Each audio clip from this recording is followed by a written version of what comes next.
सातव्या मुलीची सातवी मुलगी या मालिकेच्या आजच्या भागात आपल्याला पाहायला मिळेल की अद्वैतला नेत्राला कळतं की ते दोघे आईबाबा होणार आहेत. नेत्रा आणि अद्वैत खूप खुश असतात.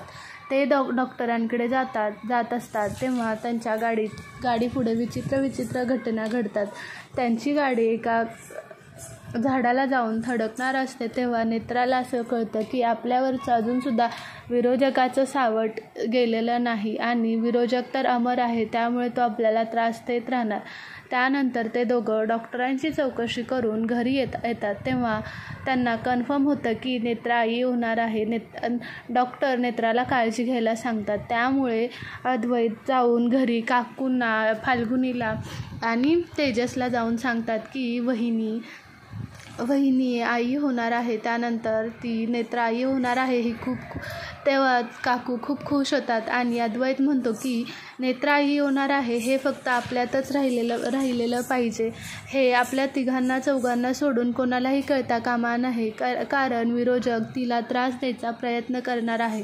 त्यानंतर काकू म्हणतात की हो, आपल्याला तिची खूप काळजी घ्यावी लागेल. त्यानंतर अद्वैत आणि काकू आपल्या असंच मस्करी करत असतात. तिथून नंतर अद्वैत जातो आणि हे सगळं रुपाली तिथून ऐकते. त्यानंतर ती फाल्गुनी बोलत असते. त्यानंतर ती बोलते की काकू बोलते ते अगं हळू, नाही तर तू पाय घसरून पडशील. त्यानंतर अचानक फाल्गुनीला भास होतो आणि ती पुढं बघते तर रुपाली त्यांच्याकडे बघत असते. त्यानंतर रुपाली आत येते आणि बोलते की तुम्हाला काय वाटलं बिंडो की मला काही कळणार नाही, मला सगळं माहिती आहे आणि तिची कशी वाट लावायची ती मी बघतेच. मी विरोधक आहे, मी अमर आहे आणि मी त्या त्रिनयना देवीच्या मुलाला अजिबातसुद्धा जगू देणार नाही. पण आपल्याला पुढे असं पाहायला भेटेल की आता नेत्राच्या पोटात जे बाळ आहे त्याच्यावर विरोधकाचं सावट आहे. त्यामुळे ते विरोधक सारखाच नेत्राच्या बाळाला त्रास देण्याचा प्रयत्न करणार आहेत.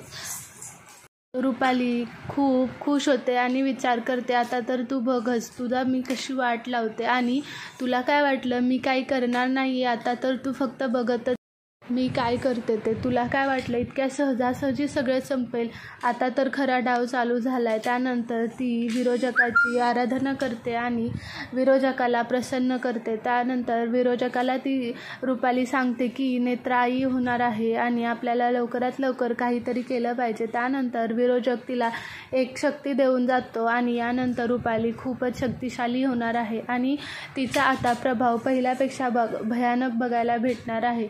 हे जेव्हा रुपालीला कळते की आता आपण खूप शक्तिशाली झालेलो आहोत, हे आपले काही बिघडवू शकत नाहीत. त्यानंतर रुपाली बिनधास्तपणे पुढे जाऊन आपली जादू करायला चालू करते आणि ह्या सगळ्यांना भीती दाखवण्याचा प्रयत्न करते. पण नेत्रा न घाबरता म्हणते की मी सुद्धा बघते विरोधक माझं काय वाकडं करत होते. त्यानंतर रुपाली म्हणते की तू भिवून राहा, आता तुझ्या पोटात जे बाळ आहे त्याला जर तुला जगवायचं असेल तर तुला मला भिवून राहावं लागलं असेल. त्या नेत्राला नंतर शॉक बसतो आणि विचार करते की यांना कसं कळलं. त्यानंतर ती रुपाली बोलते तुला काय वाटलं मला काही कळणार नाही, मी विरोधक आहे, विरोधकापासून काहीही लपू शकत नाही आणि तू आता फक्त इथून पुढे बघत राहा. स्वतःच्या जीवाला जपायचं असेल तर विरोधकाचा तू तुझा पराभव स्वीकार करून घे. त्यानंतर नेत्रा म्हणते की मी सुद्धा त्रिनयना देवीची भक्त आहे, मी पण बघते तू काय माझं वाकडं करते ते. आणि इथेच आजचा भाग संपतो. तुम्हाला सातव्या मुलीची सातवी मुलगी या मालिकेच्या भागाचे सगळे एपिसोडच्या अपडेट्स ऐकायचे असतील किंवा रिव्ह्यू ऐकायचे असतील तर प्लीज आपल्या चॅनलला लाईक करा, शेअर करा, सबस्क्राईब करा. Thank you so much.